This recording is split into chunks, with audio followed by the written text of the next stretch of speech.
新しい夢作品としてセーラームーンをモチーフにしたセーラーラブを執筆してる最中に内なる紅から声をかけられたので物語の導入や主題歌やボートレース仮面の登場シーンについて語るスキルインラブ。月が変わっておしまいよ。いきなりどうしたの？戦うヒロインといえば決め台詞でしょ？だから何の話なの？今度は小さな女の子向けの作品を元ネタに夢小説を書いているのよ。タイトルはセーラーラブよ。というわけでもう一人の私、よく聞きなさい。まあ好きにしたら。5本。泣き虫でおっちょこちょいだけど底抜けに明るい中学2年生の月のステル。ある日、人間の言葉を喋る不思議な黒猫ルナと出会ったステルは愛と正義のセーラー服美少女戦士セーラーラブに変身し町の人々の住民票を奪い苫小牧に移すダーク苫小牧と戦うことになる。慣れない戦いに苦戦していたステルだが同じくセーラー戦士に変身する天才少女田原亜美、セーラーマヤ、ミコの藤田レイ、セーラートラン、転校生の怪力少女 C 誠、セーラーウォッカ、谷町の関口美奈子、セーラーフサローたちが集まり苫小牧退治を順調に続けていく。一方でステルの日常生活は学校のテストの成績が芳しくなく赤点のテストを丸めて放り投げたところ大学生の千葉秀明にぶつけてしまう。このことをきっかけに二人は知り合い合うたびに憎まれ口を叩き合う関係だった。しかし、とあることから秀明の正体がセーラー戦士の戦いを見守っていたボートレース仮面であることを知ると次第に異性として意識するようになる。さらにステルと秀明は前世で恋に落ちた王女と王子であることを思い出すと二人は恋人同士の関係となった。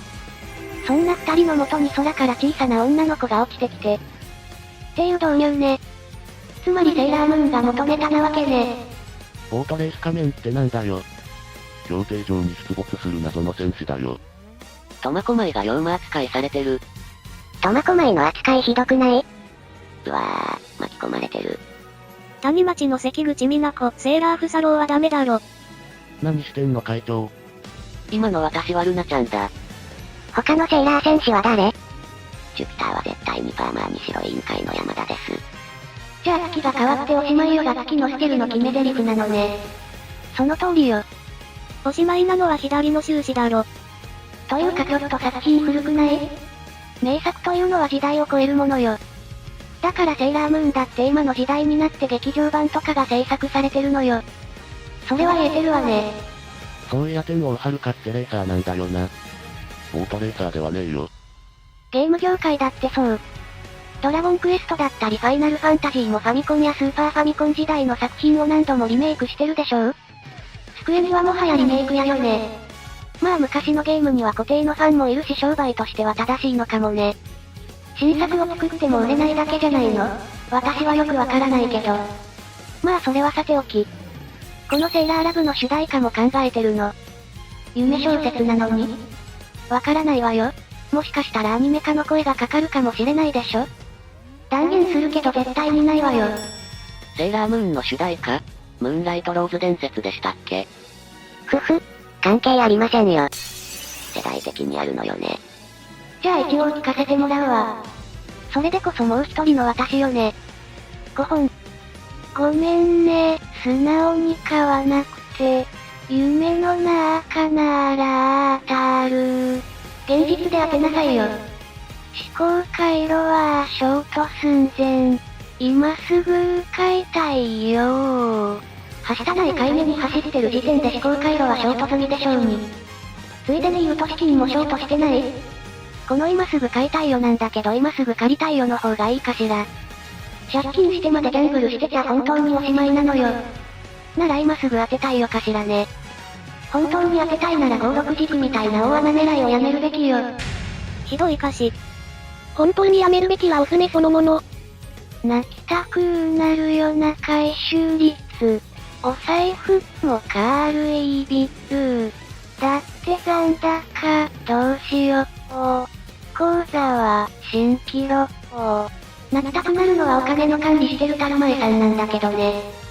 月の光に導かれ、何度も穴狙う。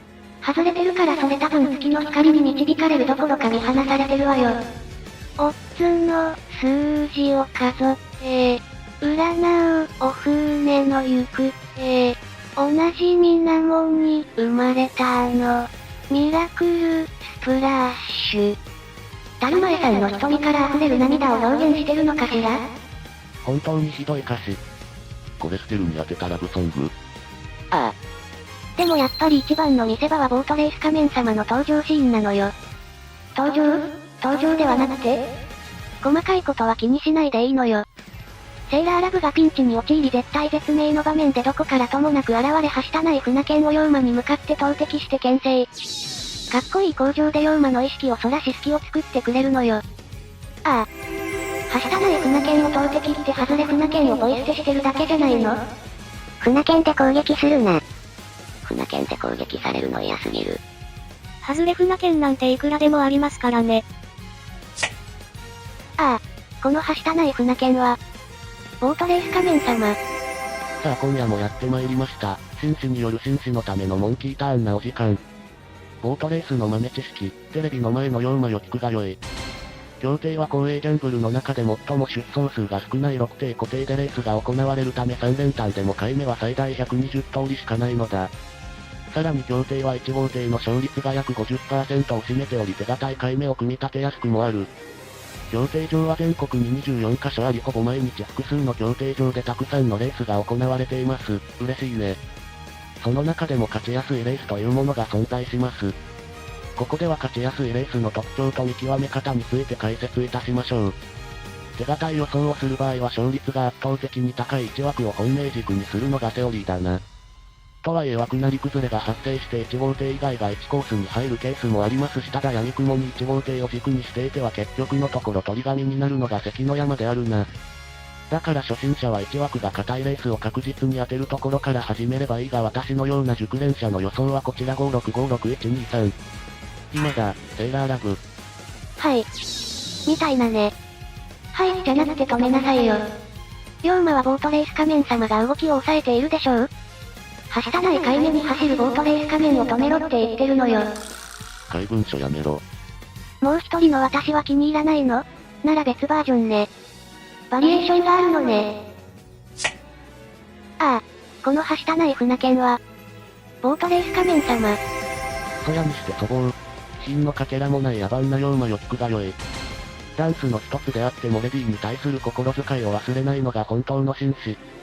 ところで70年代より導入された馬娘の乗り方にモンキー乗りというものがある。あーやい、あーやい、お猿さんだな。腰を浮かせた前傾姿勢で乗るやり方で体を一切動かさず腕だけでコントロールすることで馬娘の邪魔をせず走らせることができる。しかしそれに対してもう一つ乗り方があるのはご存知かな？それがキドニーバウンスというものだ。いわゆるトントン騎乗というものだが腰を激しく上下に動かして推進力を生み出すやり方だ。上下に激しく。いやらしいね。なぜそれで推進力が生まれるのかもわからないし下手な人がやっても馬娘の邪魔をするだけだがうまく馬娘と調和させればとんでもない爆発力が生まれるぞ。ちなみに私はたるまえの上で激しくダンスしたのだが彼女はお気に召さなかったの叶えてしまったらしい。今度は失敗しないようもっとテクを磨きたいね。今だ、セーラーラブ。はい。というのはどう？自分の心をえぐるような下ネタはやめなさい。ステルの上でダンスしたレースはなかったのか。その頃はまだ綺麗なフォームだったから。これギャグアニメだろ。